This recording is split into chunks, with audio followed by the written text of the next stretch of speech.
ang silaw sa sa labas. Maaraw ngayon. Yan guys.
I thought this is live.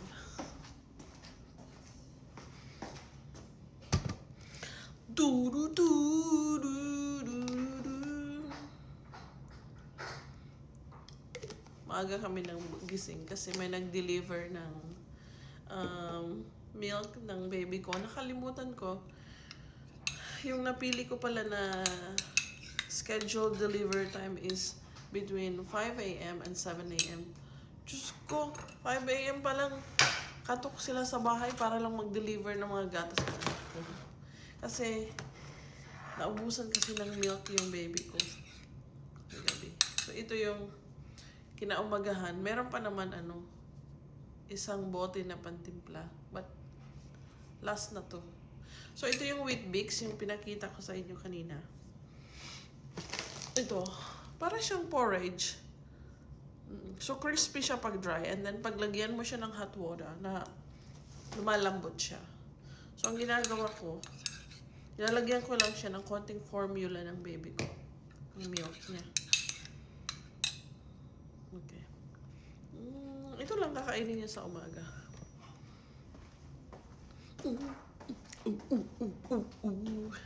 Hindi pa nga ako naghilamos eh. Pasensya na.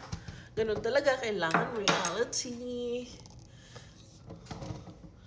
Kita ang realidad ng buhay ko dito sa Australia. Teka lang, kukunin ko yung anak ko. Come, wait na.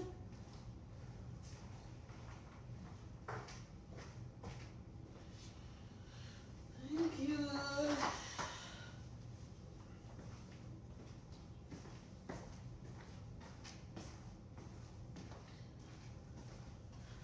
Magandang umaga po sa inyong lahat.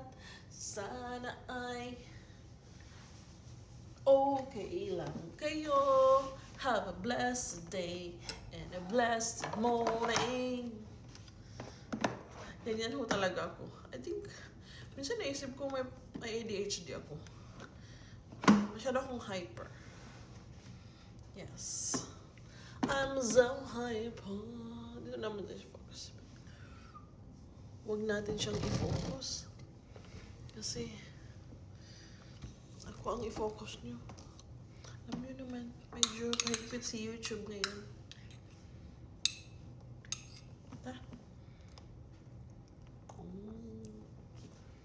Thank you.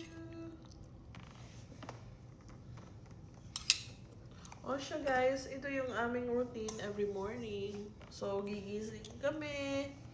Then, papakainin ko muna ang aking baby. Baka lumabas kami today kasi ang araw, ang ganda. Super.